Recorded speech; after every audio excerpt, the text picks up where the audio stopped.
Stav, it's day 2 of the Coupe de Bretagne here in Douarnenez. Strange day. What's been happening out there on the water? Well, it was quite windy. Let's just say that to start with. The gentleman around me now, you'll hear from in a minute. The race was actually delayed today. We had a briefing at 12, and the front that was coming through, we were hoping it actually blew through, and a start time of 2 o'clock was planned. And so we all went out at 1 o'clock today, and there was a bit of sun out even. But as we were going down to the start, the wind, I think the guys would agree with me, it went in excess of 30 knots, which is not racing weather, it's survival weather in a Dragon. But fortunately, just before the start, the wind dropped a little bit, and we had a little chat just now, and we said it was probably averaging 20 knots, gusting 25. Now, we had a clear start, first start, and the 3 guys that I'm with here, we're on different boats, and they've all done very, very well today. I'm going to start with Dominic here, Dominic Bakker. He is crewing for Alex Helson on Belgium 79, and they were first to the weather mark today. So I'm going to let Dominic just explain how they accomplished that. Well, we had about an average start. We wanted to go to the left, but there were so many boats on top of us, we tacked off. We probably ducked about 2/3 of the whole fleet. Went to the right.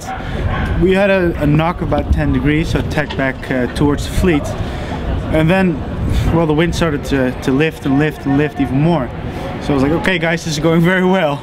I think we're probably in the top 5 here. And lifted some more. And then right before the top weather mark, we got a knock, so we could get on a big lift back to the top mark. So it was perfect. It was perfect. So these guys, it's great because they're young guys from Belgium. Dominic's from Holland, but the owner's from Belgium. And we want to try and encourage more youngsters into the class, and they showed today what they could do. Now Pedro Andrade on the far left, he's sailing with Jose Matoso in Portugal 55 from Cascais. And you've seen Pedro many times on the interview. And Pedro, I saw from the start you had an excellent start, as you normally do, and you crossed the fleet from the port end. Yes. First I want to just say that we were very anxious to try and get a great result today, because this morning I found out my wife is pregnant of a little girl. Oh. Ah, congratulations! So, we were very much looking forward for a good result. Do we know the father? I'm trying to find him. But unfortunately the Swedes managed to get in front of us, so we didn't get the bullet, but we are very happy with the second. We started at the pin.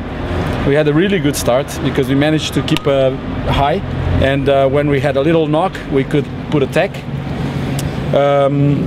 But in the end of the beat we made a few bad tacks on the shifts, and we lost about 10 places, so we were about 12th in the top mark. But downwind we were going pretty fast, and because there was one stage the wind started blowing very, very strong, and everybody was trying to put the spinnakers down very early, and we just managed to keep the spinnaker all the way down to the gate. Yeah, I saw that. And so we suddenly were second or third, I don't know, around the gate.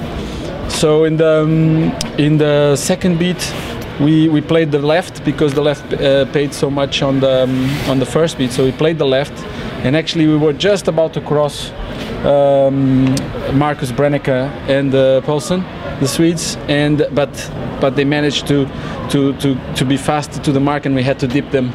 And then we just kept the position. We actually overtook Marcus Brennecke downwind, and we had a little fight with the Swedes to the finish. Oh, it's great race.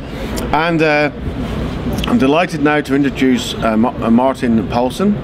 Now Martin is, you were the top Corinthian boat in, was it Boltenhagen last year?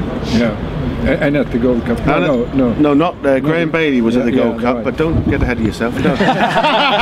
But Martin now is a brand new Pedro, and you're sailing with a new team, or is it? No, it's the same team as last year. Okay. And it's very nice to be here to put the boat together, and get good competition. Okay, so as a race winner today, which we congratulate you for, can you just tell the people at home your thoughts before the race and how you actually achieved the win? Yeah. Well, we tried to start at the pin, but we also did a bad start and ducked the whole fleet, going out to the right. So you had to tack and duck the fleet? Yeah, duck the fleet. And it was like lake racing today, a lot of shifts, and we tried to play the shifts and we're up there, I think around among the top, around 5th or 6th place at the first weather mark. But my crew did a tremendous job downwind. We were hold the spinnaker the whole way, and we went low, straight for the mark. Yeah. And a lot of people have to sort of take the gust and so you made some gain there? Yeah, we did a lot of gain there, and then we played on the second beat also the shifts, and I think we went from 3rd or 4th up to the 2nd place, and at the 2nd weather mark. Yes. And even the 2nd beat run we went straight for the lured mark, and that's gained again. That's where we gained it. Is that what won you the race? Yeah, definitely. The spinnaker sailing downwind today was our gain. Okay. Yeah. And did you take the left or the right mark to finish with? At the last run we went to the right. We took the right mark, but the first run left? we went to the left. Yeah. Okay. Okay. Oh, yeah. Well, I mean, it was a great race, and I want to thank these 3 guys for sparing the time now to tell everybody at home what happened. I think tomorrow we have 1 race, guys. Is it? I don't know. It's unusual for Douarnenez because it's actually a lay day tomorrow, but we've only had 2 races of this series. So if they want to complete the series, they must have a minimum of 3 races. So we're hoping to get at least 1 race in tomorrow to validate the series. Now overall, Martin, how are you doing overall? 6th. You're 6th at the moment. Yeah. Pedro, you must be well up. 3rd. You're 3rd overall and not 2nd? 3rd. 3rd overall. So who's leading at the moment? Do we know? Christensen. Oh, Christensen. Yeah. Jens Christensen, who's the European champion. He's had 2 consistent races. But I know for a fact that Jürgen Schoner, who won yesterday, who also had a good start with you, but he dug too deep to the left, I think, didn't he? Yeah, he didn't tack in the first knock, yeah. And then he wasn't able to tack because of the boats because of the shift that came. Yeah. Okay, so all we'll say is that it's all on tomorrow. The Grand Prix begins on Wednesday, and any one of these guys here could be the overall winner of this first series, which is sponsored by. There we are. Hang on, Stav. We have to do a bit of refocusing to get our sponsor. Okay, there we are. So, l'esprit de la mer. That's it. Okay, so we'll let you know what happens tomorrow. Thank you very much, Fee. Brilliant. Thanks, guys, and good luck for the last day tomorrow, and with the main Grand Prix event rest of the week. Thank you. Thank you. Thanks,